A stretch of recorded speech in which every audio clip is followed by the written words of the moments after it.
Bismillah, Assalamualaikum warahmatullahi wabarakatuh. Salam sejahtera untuk kita semua. Adik-adikku sekalian, saya Andi Sudimas Sulaiman, Gubernur Sulawesi Selatan, mengucapkan selamat datang dalam program Smart School Dinas Pendidikan Provinsi Sulawesi Selatan. Hari ini adik-adik sekalian akan mengikuti pembelajaran hybrid dalam program Smart School. Aplikasi Smart School adalah sebuah pendekatan dengan tetap mengedepankan sebuah pendidikan dengan digital approaching untuk kemudian mengedepankan kualitas dan mutu pendidikan yang diterima siswa secara seragam di seluruh wilayah Sulawesi Selatan termasuk di pelosok-pelosok. Program ini bukan hanya memberikan kepada adik-adik sekalian pengalaman belajar yang baru, namun juga memberikan fasilitas kebutuhan dengan fitur bermanfaat seperti rekaman video pembelajaran yang dapat diulang, trik-trik penyelesaian soal, ujian-ujian serta sarana konsultasi pembelajaran dari guru-guru terbaik di Sulawesi Selatan.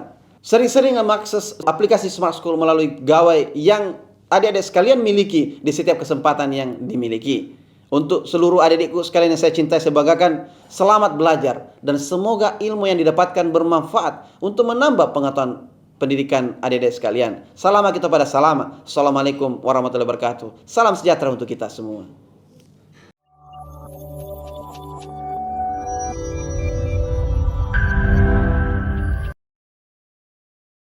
Bismillahirrahmanirrahim. Assalamualaikum warahmatullahi wabarakatuh. Selamat siang, salam sejahtera untuk kita semua. Apa kabar adik-adik sekalian? Alhamdulillah, mudah-mudahan kita senantiasa diberikan nikmat sehat agar kita bisa menjalankan aktivitas keseharian kita. Kembali bersama saya, Muhammad Yusuf, pengajar Smart School, mata pelajaran Sejarah Indonesia.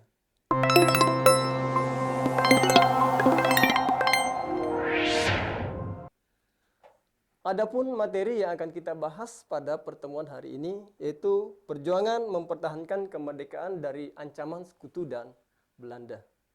Jadi perlu kita pahami bahwa setelah Indonesia merdeka di tahun 1945, tepatnya setelah kita memproklamirkan kemerdekaan tanggal 17 Agustus 1945, ternyata masalah tentang Indonesia tidak berakhir begitu saja. Ada keinginan dari negara-negara lain, ada keinginan dari bangsa-bangsa lain, khususnya pemenang pada Perang Dunia Kedua untuk menanamkan kekuasaannya kembali di Indonesia. Siapa itu? Dalam hal ini adalah sekutu sebagai pemeran Perang Dunia Kedua yang kemudian datang ke Indonesia dengan memboncengi Belanda atau Nike. Akan tetapi diikuti dengan adanya upaya daripada pejuang-pejuang Indonesia untuk mempertahankan apa yang sudah kita raih, untuk mempertahankan apa yang sudah kita dapatkan, yaitu kemerdekaan yang memang sudah lama diimpi-impikan oleh rakyat Indonesia ini. Kompetensi dasar yang akan kita selesaikan pada pertemuan hari ini adalah menganalisis strategis dan bentuk perjuangan. Saya ulang, menganalisis strategi dan bentuk perjuangan bangsa Indonesia dalam upaya mempertahankan kemerdekaan dari ancaman sekutu dan Belanda. Jadi ada upaya-upaya yang dilakukan oleh para pejuang. Ada strategi yang kemudian dilakukan, yang dimunculkan untuk mempertahankan kemerdekaan karena adanya ancaman dari bangsa-bangsa lain, bahkan setelah Indonesia mendapatkan kemerdekaan. Adik-adik sekalian, kita akan memulai dengan sebuah ungkapan bahwa dalam pembukaan Undang-Undang Dasar tahun 1945 ada sebuah kalimat yang menyatakan sebagaimana yang saya tampilkan di atas, yaitu bahwa atas berkat rahmat Allah yang Maha Kuasa dan dengan didorongkan oleh keinginan luhur supaya berkehidupan kebangsaan yang bebas. Ini adalah sebuah penggalan kalimat yang terletak pada pembukaan Undang-Undang Dasar tahun 1945. Apa makna dari penggalan kalimat pada pembukaan Undang-Undang Dasar tahun 1945? Atas berkat rahmat Allah yang Maha Kuasa, bahwa kemerdekaan yang kita dapatkan ini tidak lepas daripada adanya campur tangan Tuhan. Bahwa Indonesia sudah melaksanakan perjuangan. Ada keinginan oleh para pejuang-pejuang kita. Ada keinginan oleh seluruh masyarakat Indonesia untuk mendapatkan kemerdekaan. melalui usaha-usaha yang mereka lakukan, melalui perjuangan yang mereka lakukan. Banyak korban kemudian muncul, korban jiwa, korban harta. Banyak korban di dalamnya. Dan ini berlangsung selama ratusan tahun. Selama kurang lebih ratusan tahun ya. Dan ternyata keinginan kuat kita untuk mendapatkan kemerdekaan bisa terwujud. Bisa terwujud yang tidak terlepas daripada campur tangan Tuhan. Kenapa dikatakan tidak terlepas daripada campur tangan Tuhan? Sebab perjuangan yang kita laksanakan selama ini ternyata hanya menyebabkan korban di antara kita. Bahwa itu tidak berhasil mengusir penjajah. Tapi siapa yang berhasil mengusir penjajah? Adalah yang mengusir Jepang ke Indonesia adalah sekutu. Jepang dikalahkan oleh sekutu. Indonesia kemudian mendapatkan kemerdekaan. Ini adalah hal yang sudah diatur. Ya, ini adalah yang sudah diatur oleh campur tangan Tuhan yang sebagaimana saya ucapkan tadi. Dan ini jujur dituangkan dalam pembukaan Undang-Undang Dasar tahun 1945. Itu untuk kita pahami adik sekalian sebagai bahan renungan untuk kita semua sebelum kita masuk pada materi pembelajaran yang akan kita bahas pada pertemuan ini yang merupakan bagian dari yang biasa kita renungkan bersama. Apa tujuan pembelajaran yang akan kita capai pada pertemuan hari ini? Ada dua tujuan pembelajaran yang akan kita capai pada pertemuan hari ini. Yang pertama, menjelaskan strategi dan upaya mempertahankan kemerdekaan. Yang kedua, menjelaskan strategi dan upaya mempertahankan kemerdekaan dengan perjuangan fisik. Daripada tujuan pembelajaran yang akan kita capai, sebagaimana saya tampilkan di depan ini, kita akan melakukan pembatasan pembahasan materi hanya sampai pada perjuangan fisik yang dilakukan oleh pejuang-pejuang Indonesia dalam upaya untuk mempertahankan kemerdekaan. Jadi, walaupun secara umum pada tujuan pembelajaran 1, secara umum kita akan melihat strategi apa yang dilakukan oleh para pejuang. Akan tetapi dalam pembahasan selanjutnya, kita hanya akan membatasi pada strategi perjuangan fisik. Ya, kita hanya akan membatasi pada strategi perjuangan fisik, yaitu terjadinya peperangan, terjadinya kontak senjata antara para pejuang dengan pasukan-pasukan sekutu, termasuk dalam hal ini adalah Belanda yang berkeinginan menanamkan kekuasaannya kembali di Indonesia. Inilah dua yang menjadi tujuan pembelajaran yang diharapkan adik-adik sekalian bisa capai, yang diharapkan adik-adik sekalian bisa pahami setelah kita melaksanakan pembahasan materi yang ada pada saat ini. Kita masuk pada bagian pertama. Strategi mempertahankan kemerdekaan Indonesia. Strategi adalah sebuah bentuk upaya. Upaya yang dilakukan oleh para pejuang.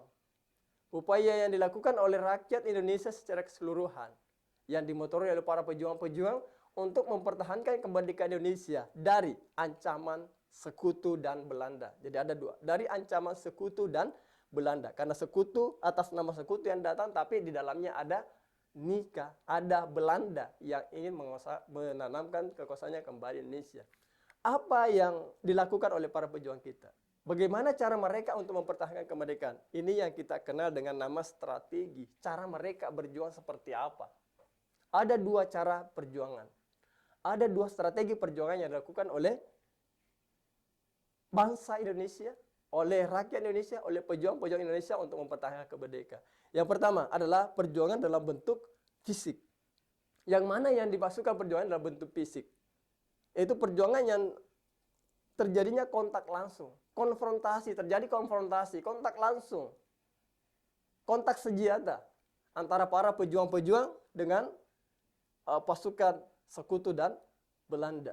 Terjadi kontak senjata, terjadi kontak fisik, terjadi peperangan, terjadi tembak-menembak, terjadi perlawanan atau bentuk konfrontasi. Terjadi bentuk konfrontasi antara para pejuang-pejuang dengan pasukan sekutu dan Belanda.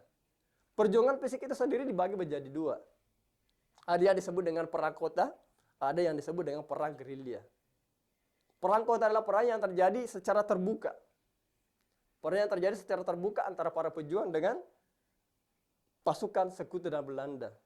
yang terjadi di beberapa wilayah yang ada di wilayah Nusantara, yang terjadi di beberapa kota yang ada di wilayah Nusantara. Kemudian ada perang gerilya. Perang gerilya maksudnya adalah perang yang terjadi, yang dilakukan secara sembunyi-sembunyi dengan memanfaatkan hutan Indonesia, dengan memanfaatkan waktu yang tepat untuk melakukan penyerangan. Ya, ini yang disebut dengan perang gerilya. Perang yang dilaksanakan secara sembunyi-sembunyi. Serang, kemudian menyingkir lagi ke daerah persembunyian. Makanya ini pasukan perang gerilya berpindah-pindah dari satu hutan ke hutan yang lainnya, dari satu gunung ke gunung yang lainnya. Untuk tujuan apa? Mereka masuk hutan untuk tujuan menyusun strategi perlawanan, memanfaatkan kesempatan untuk melakukan penyerangan. Setelah itu mereka akan mundur pada titik-titik pertahanan mereka. Ini disebut dengan perang gerilya. Ini yang disebut dengan perjuangan fisik yang terbagi menjadi dua bentuk, perang kota dan perang gerilya. Kemudian strategi lainnya selain daripada perjuangan secara fisik, kontak langsung juga dikenal ada dengan perjuangan melalui diplomasi. Ada perjuangan melalui jalur diplomasi, yaitu upaya untuk mempertahankan kemerdekaannya melalui jalan perundingan, dilaksanakan di meja perundingan, dibicarakan melalui forum-forum internasional, melalui pertemuan multilateral maupun melalui pertemuan bilateral.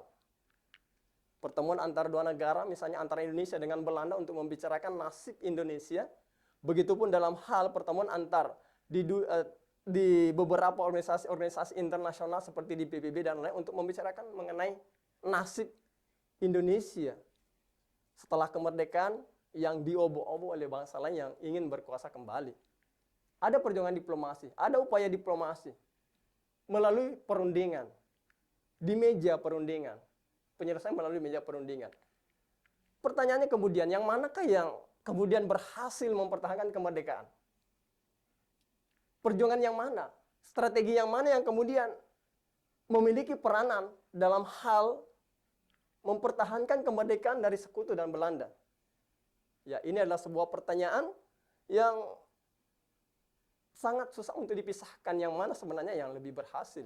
Kenapa saya katakan demikian? Sebab ada sokongan dari perjuangan fisik walaupun akhirnya diakhiri dengan perjuangan diplomasi. Perjuangan fisik kemudian menjadi bagian daripada munculnya perjuangan diplomasi yang menyebabkan Indonesia mendapatkan kedaulatan secara penuh. Jadi tidak ada yang gagal dan tidak ada yang lebih berhasil. Tapi kedua-duanya ini saling menyokong, saling memiliki keterhubungan. Karena perjuangan fisik kemudian menyebabkan Indonesia dibawa ke masalah internasional yang kemudian menyebabkan Indonesia mendapatkan kedaulatan secara penuh. Itu adik-adik sekalian. Nah sekarang, mari kita lihat bagaimana bentuk perjuangan fisik yang dilakukan oleh pejuang-pejuang Indonesia dalam upaya untuk mempertahankan kemerdekaan. Perjuangan fisik dalam upaya untuk mempertahankan kemerdekaan, saya bisa bagi menjadi 3 bagian besar. Yang pertama adalah perlawanan yang terjadi di berbagai daerah. Perlawanan fisik, yang saya masukkan di sini adalah perlawanan fisik. Ini kemudian terjadi di berbagai daerah. Di Surabaya, di Medan, di Bogor, di Yogyakarta, bahkan di Sulawesi sendiri. Ada bentuk-bentuk perjuangan secara langsung yang dilakukan oleh para pejuang-pejuang kita. Terjadi kontak senjata secara langsung, baik terhadap pasukan sekutu maupun terhadap pasukan Belanda. Ya. Ini adalah sebuah bentuk keinginan besar rakyat Indonesia untuk mempertahankan kemerdekaan sebagai bagian daripada mimpi-mimpi rakyat Indonesia yang menginginkan kemerdekaan sejak lama. Selama ratusan tahun kita menunggu mimpi ini. Dan ternyata bisa terwujud di tahun-tahun 1945. Akan tetapi kembali, saya katakan, seperti dari awal, kembali ada keinginan oleh bangsa lain untuk menanamkan kekuasaannya kembali. Jadi, ada terjadi bentrokan, perlawanan di berbagai daerah terhadap upaya sekutu untuk menanamkan kekuasaannya kembali Indonesia. Kemudian ada perjuangan fisik, yaitu perjuangan terhadap munculnya agresi militer Belanda pertama. Jadi Belanda ingin kembali berkuasa Indonesia dan melancarkan secara nyata melakukan konfrontasi senjata ya. Melakukan konfrontasi melalui agresi militernya yang dilancarkan sebanyak 2 kali. Yaitu agresi militer yang pertama dan kedua. Jadi 2 kali Belanda itu masuk ke dalam hal melakukan konfrontasi militer untuk menanamkan kekuasaannya kembali Indonesia. Inilah perjuangan fisik dalam upaya untuk mempertahankan kemerdekaan Indonesia. Ya. Tahun 1945, Indonesia memproklamirkan kemerdekaannya. Sekutu datang pada tanggal 29 bulan 9 tahun 1945. Dikatakan terlambat. Mereka sudah terlambat datang. Sebab kenapa? Mereka memang pemenang dalam Perang Dunia Kedua. Mereka memang sudah melakukan perjanjian untuk mengambil alih kekuasaan Jepang, termasuk Indonesia. Akan tetapi, Indonesia memanfaatkan waktu yang sempit itu untuk memproklamirkan kemerdekaan. Sekutu datang setelah Indonesia memproklamirkan kemerdekaan. Dikatakan bahwa mereka terlambat datang karena Indonesia sudah merdeka. Akhirnya, kedatangan mereka menjadi sebuah polemik yang tentu saja menimbulkan perlawanan sengit di antara para pejuang-pejuang Indonesia. Adik-adik sekalian, terjadi perlawanan di berbagai daerah. Jadi saya hanya mengambil 4 contoh. Saya hanya mengambil 4 contoh perlawanan-perlawanan yang terjadi di berbagai daerah. Masih banyak sebenarnya perlawanan-perlawanan lain. Tapi saya hanya mengambil 4 contoh ini sebagai bagian daripada keterwakilan bentuk-bentuk perlawanan yang terjadi di berbagai daerah. Karena hampir semua adalah memiliki latar belakang yang sama, yaitu keinginan untuk mempertahankan kemerdekaan. Mereka melawan untuk mempertahankan kemerdekaan. Ada beberapa perlawanan yang terjadi di berbagai daerah. Di antaranya, pertempuran Surabaya, Perang Ambarawa, pertempuran Medan Area, dan peristiwa Bandung Lautan Api. Ini sekali lagi saya katakan bahwa ini adalah hanya bagian terkecil daripada banyaknya perlawanan-perlawanan yang terjadi di daerah dalam upaya untuk mempertahankan kemerdekaan dari ancaman sekutu dan Belanda. Pertempuran Surabaya. Ya. Pertempuran Surabaya terjadi pada tanggal 10 November tahun 1945. 10 November tahun 1945. Mungkin ada yang terngiang di kepala adik-adik sekalian mendengar tanggal 10 November tahun 1945. Perlu kita pahami bersama bahwa setiap tanggal 10 November tahun 1945 diperingati sebagai Hari Pahlawan. Diperingati sebagai Hari Pahlawan. Sebab kenapa?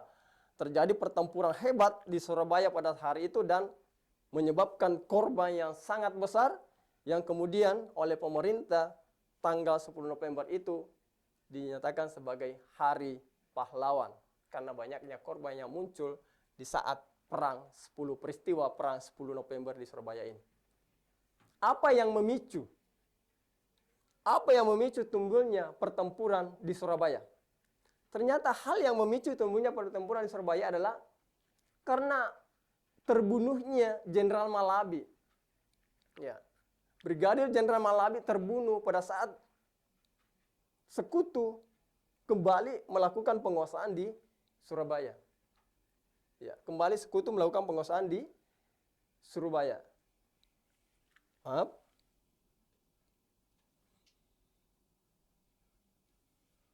Ya.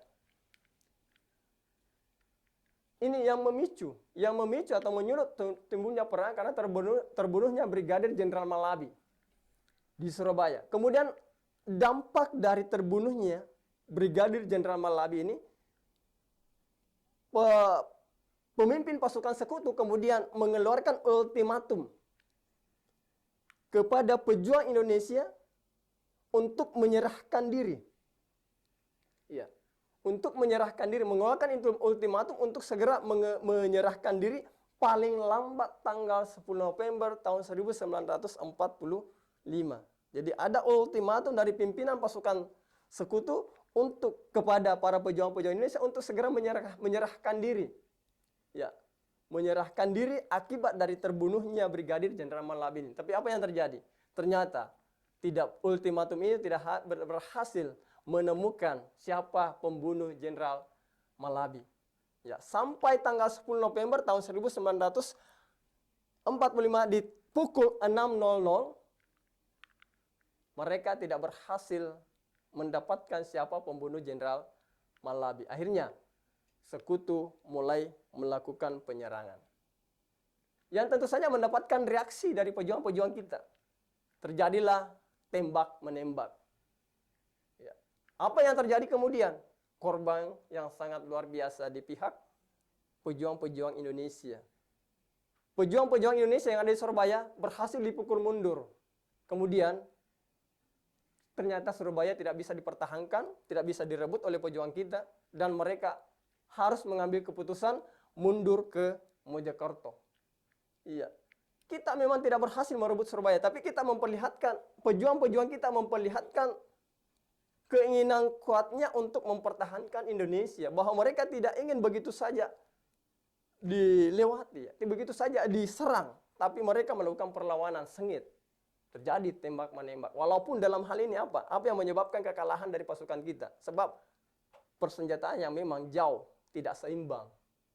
Jauh tidak seimbang. Kita hanya menggunakan senjata-senjata hasil rampasan, ditambah dengan bambu runcing, dan senjata-senjata lainnya.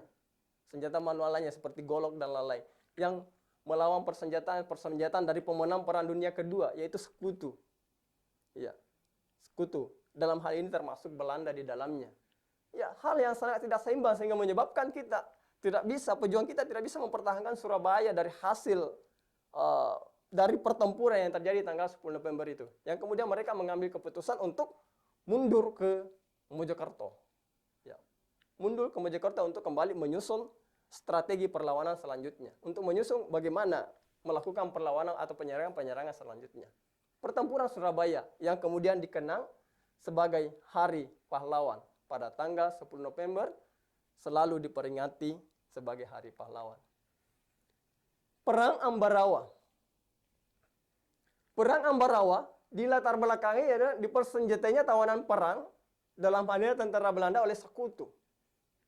Di Belanda, jadi sekutu datang ke Ambarawa dengan tujuan untuk membebaskan tawanan-tawanan perang, dalam hal ini adalah tentara Belanda. Itu tujuan pertamanya. Mereka ingin membebaskan tawanan perang. Iya, termasuk dalam hal ini adalah tentara Belanda. Akan tetapi yang terjadi di kemudian hari yang membuat pasukan kita merasa bahwa ada ketidaknormalan yang terjadi, yaitu bahwa ternyata tawanan-tawanan perang itu dipersenjatai. Berarti ada upaya mereka untuk melakukan kerjasama, melakukan penguasaan di Ambarawa. Ya. Ini kemudian mendapatkan perlawanan dari pasukan TKR di bawah pimpinan Kolonel Sudirman. Ya. Ini kemudian mendapatkan perlawanan dari pasukan TKR di bawah pimpinan Kolonel Sudirman. Terjadi pertempuran kemudian di Ambarawa antara pejuang-pejuang Indonesia dengan sekutu dan tawanan perang Belanda tadi yang sudah dipersenjatai. Pasukan TKR melakukan upaya untuk membebaskan benteng Ambarawa dari sekutu yang sudah dikuasai oleh sekutu. Sekutu sudah menguasai benteng Ambarawa. Akan tetapi TKR tidak putus asa. Mereka melakukan perlawanan untuk membebaskan benteng Ambarawa. Tapi sekali lagi, pasukan TKR harus mengalami kekalahan. Sebab kenapa? Tadi sama. Alasannya adalah kita boleh menang dari segi jumlah, akan tetapi dari segi persenjataan kita jauh tertinggal. Maka apa yang terjadi? Pasukan TKR terpukul mundur dan memindahkan pusat pertahanannya ke Bendono. Ya, memindahkan pusat pertahanannya ke Bendono. Ya, jadi ini yang terjadi dalam perang Ambarawa. Kembali, kita boleh kalah, tapi kita memperlihatkan keinginan kuat. Pejuang kita memperlihatkan keinginan kuat untuk tetap mempertahankan apa yang sudah kita dapatkan, apa yang sudah kita raih. Kemerdekaan yang sudah kita dapatkan tidak boleh disia-siakan. Selanjutnya, pertempuran Medan Area. Terjadi dari tanggal 10 Desember 1945 sampai 10 Agustus 1946.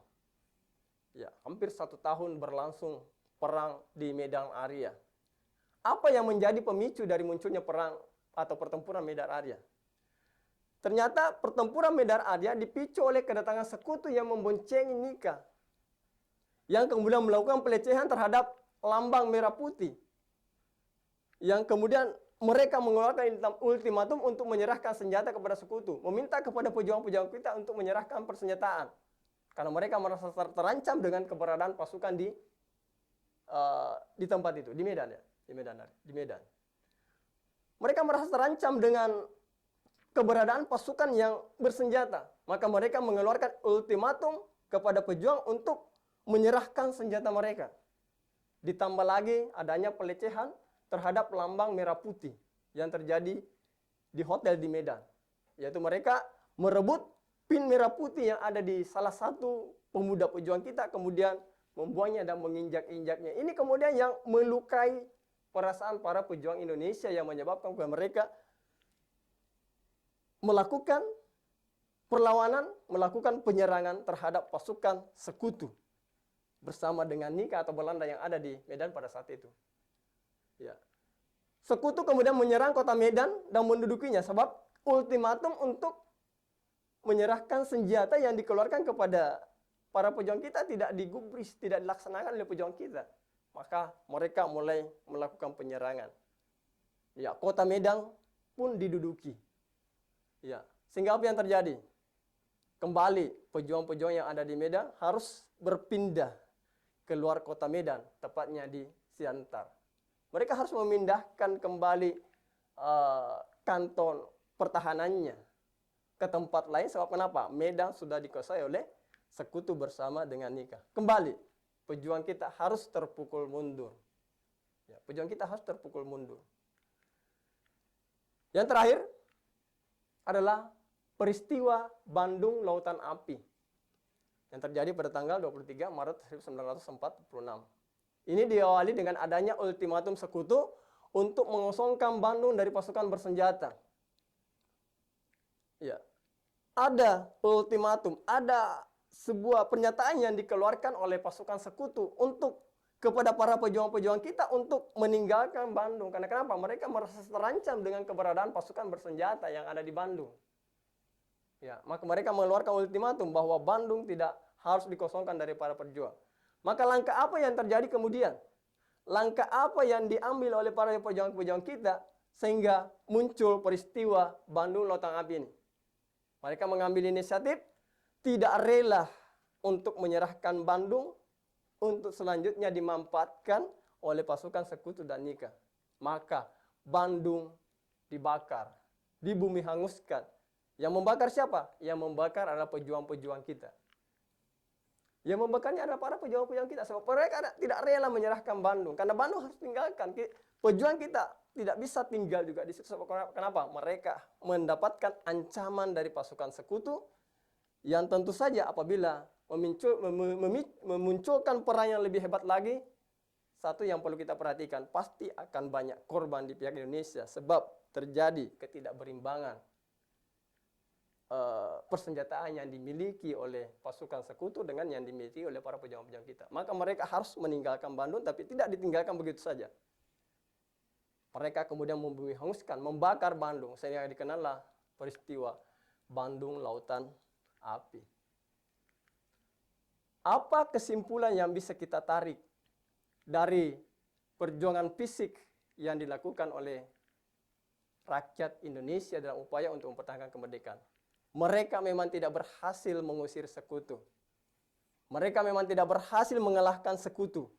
Akan tetapi, mereka telah memperlihatkan tekad kuatnya, keinginan kuatnya untuk mempertahankan bangsa Indonesia ini dari ancaman sekutu dan Belanda apapun yang terjadi. Sehingga pada saat itu, marak muncul tulisan merdeka atau mati. Mereka memilih mati daripada dikuasai. Ya. Daripada kemerdekaan ini harus ternodai lagi oleh kedatangan bangsa lain yang ingin menangkan kesusahan Indonesia. Kita masuk pada bentuk perang fisik yang terjadi antara Indonesia dengan pasukan Belanda, yaitu melalui agresi militer Belanda pertama. Agresi militer Belanda pertama itu dilakukan tanggal 21 Juli tahun 1947. Yang dilatar belakangi oleh penolakan RI atas tuntutan Belanda.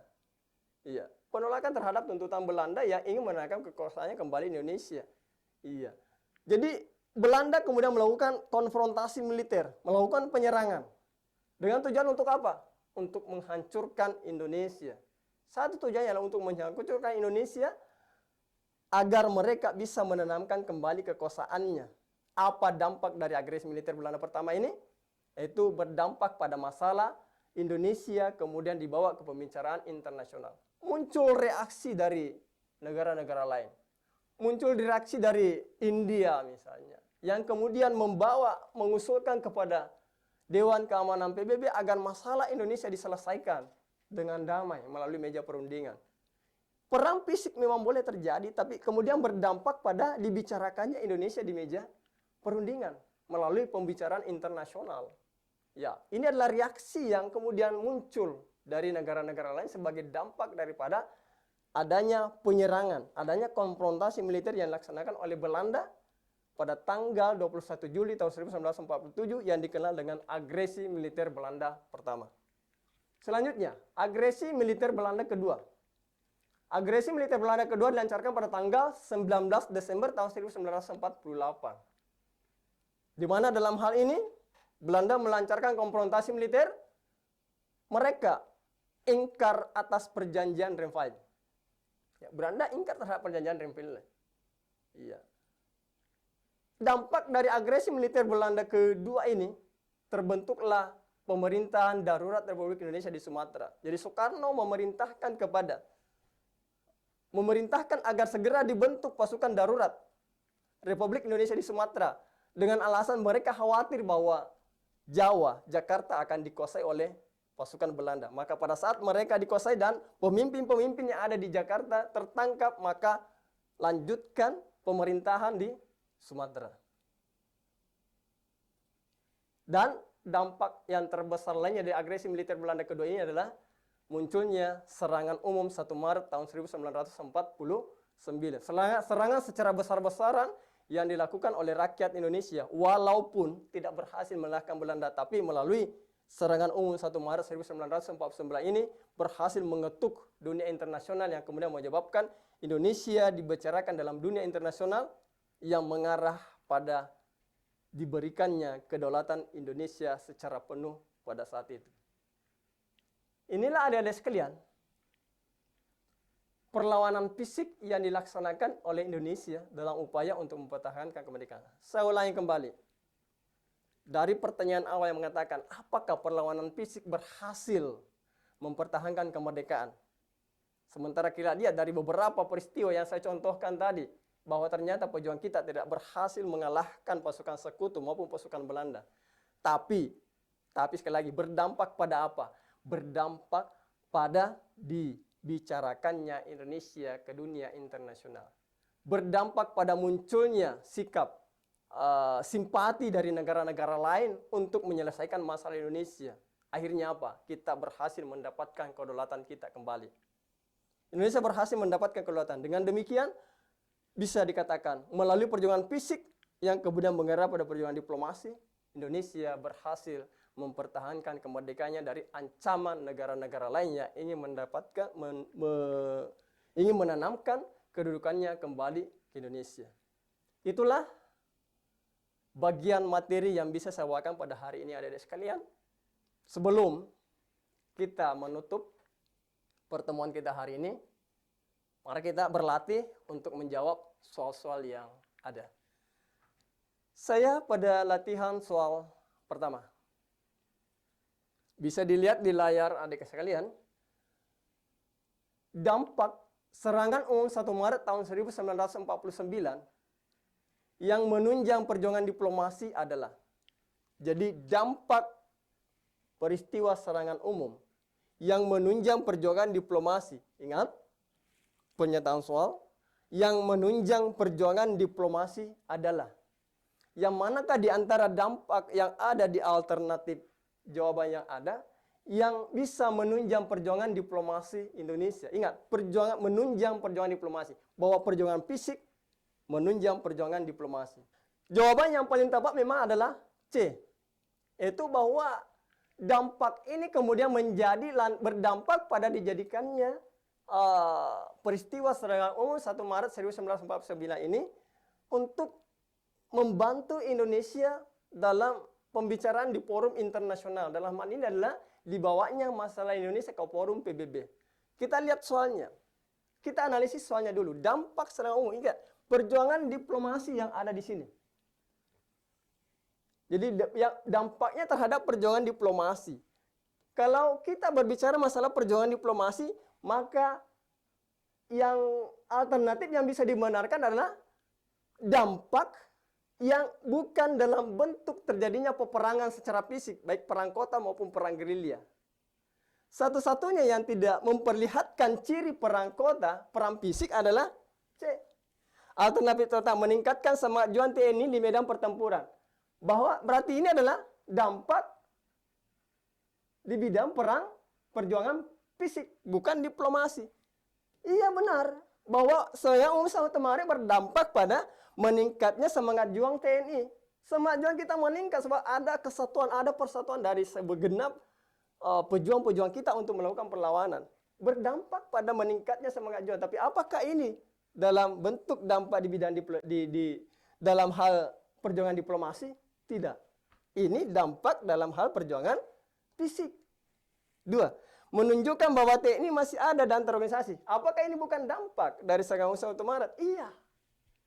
Juga dampak dari serangan umum 1 Maret. Akan tetapi alternatif B ini masih dampak pada perjuangan fisik. Bahwa TNI masih ada. TNI kita ada, siap melindungi rakyat. Siap untuk merebut kembali, siap untuk mempertahankan kemerdekaan. Ya, tapi dampak di bidang sementara yang diminta oleh soal adalah dampak dalam bentuk perjuangan fisik. C, iya. Sebab ini nyata-nyata adalah forum PBB, berarti bukan perang fisik. Tapi ini sudah mulai dalam bentuk perjuangan diplomasi. Perundingan, ada perundingan yang terjadi. Kalau D, iya, dampak juga. Berdampak pada dikuasai Yogyakarta setelah 6 jam, Yogyakarta berhasil dikuasai. Benar, ini dampak dari serangan umum. Akan tetapi dampak terhadap perjuangan fisik. Begitupun E, iya. Mencegah Belanda untuk menahan Presiden Soekarno. Iya, tapi dampak dalam perjuangan fisik. Sementara yang diminta soal adalah perjuangan diplomasi. Oke. Masih ada sisa waktu, kita bisa membahas soal kedua. Oke. Soal kedua. Pertempuran antara Inggris dengan rakyat Surabaya membuat kerugian besar pada pihak Inggris karena menewaskan salah satu jenderal Inggris. Siapakah yang tewas pada pertempuran yang terjadi di antara Inggris dengan rakyat Surabaya? Ya, siapa yang tewas? Ya, salah satu pemimpin pasukan Inggris tewas pada pertempuran itu. Siapakah dia? Ya, jadi sudah 3 jawaban yang masuk dan semuanya menjawab B, yaitu Brigjen A.W.S. Malabi. Brigjen Malabi. Ya, terima kasih atas jawabannya dan benar adanya. Benar adanya dari jawaban yang dimasukkan bahwa ya jenderal Inggris yang tewas pada peristiwa itu adalah Malabi. Tadi sudah jelaskan bahwa yang menyulut kemarahan pasukan sekutu atau Inggris terhadap pejuang-pejuang Surabaya yang kemudian menyebabkan mereka mengeluarkan ultimatum untuk pejuang-pejuang kita untuk segera menyerahkan diri adalah karena tewasnya Brigjen Malabi yang diduga dibunuh oleh pejuang-pejuang Indonesia. Ya, yang diduga dibunuh oleh pejuang-pejuang Indonesia. Maka dari itu sekutu kemudian mengeluarkan ultimatum bahwa harus menyerahkan diri. Kalau tidak Surabaya akan diserang. Karena tidak ada yang menyerahkan diri sampai ditunggu batas waktunya 10 November tepat pukul 6. Tidak ada yang menyerahkan diri, maka sekutu pun melancarkan serangan. Yang menyebabkan kemudian banyaknya korban jiwa di kalangan pejuang-pejuang kita, baik di kalangan pejuang maupun rakyat rakyat sipil yang ada pada saat itu. Ini adalah penyulutnya adalah tewasnya Brigadir Jenderal Malabi. Oke, adik sekalian, sebenarnya masih ada beberapa soal-soal yang sudah saya siapkan untuk menjadi bagian daripada latihan kita hari ini. Akan tetapi, mengingat waktu yang tersedia untuk kita berinteraksi sudah cukup, mungkin teman-teman guru pendamping yang ada di kelas bisa melanjutkan pembelajaran kita untuk kembali menguatkan peserta didik kita terkait dengan materi perjuangan fisik yang dilakukan oleh rakyat atau pejuang Indonesia dalam upaya untuk mempertahankan kemerdekaan dari ancaman sekutu dan Belanda. Sebelum saya tutup kegiatan pembelajaran kita hari ini, saya ingin menyampaikan sebuah kata bijak, bahwa tidak ada keberhasilan yang datang dengan mudah, namun dengan tekad, kerja keras, dan konsistensi, kita dapat mencapai apapun yang kita impikan. Terima kasih atas perhatiannya. Mohon maaf atas segala kekurangan.